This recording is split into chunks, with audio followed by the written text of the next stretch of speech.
আমার বাবা যখন রাজনীতি করতো আমি তাকে বলতাম যে একটা পাগল মানুষ, সংসারের দিকে সময় দেয় না, সারাদিন খালি মানুষ নিয়ে থাকে। কিন্তু এখন আমি বুঝি যে আমার বাবা কি কারণে আপনাদেরকে ভালোবেসে নিজেকে পাগল বেসে সারা এলাকায় ঘুরে বেড়াতো। এই ভালোবাসার এমন একটা মানে কি বলবো সম্পর্ক, যেটার কারণে বাড়ি ভালো লাগে না, গাড়ি ভালো লাগে না, এসি রুম ভালো লাগে না, ভালো লাগে মাঠে ময়দানে এই পাড়া প্রতিবেশী যারা আপনারা আছেন, কষ্টে আছেন, তাদের খোঁজ খবর নেবার জন্য সব সময় মনটা কিন্তু মুখিয়ে থাকে।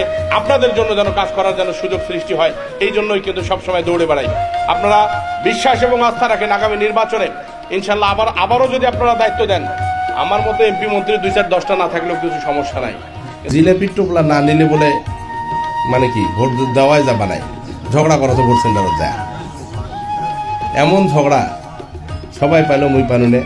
আর মোর ভাগত বলছে মানে ছিঁড়া পলিথিন 3টে জিলেপি। তবে এবার আমি ধন্যবাদ জানাই আমার এলাকার মা বোনেরা,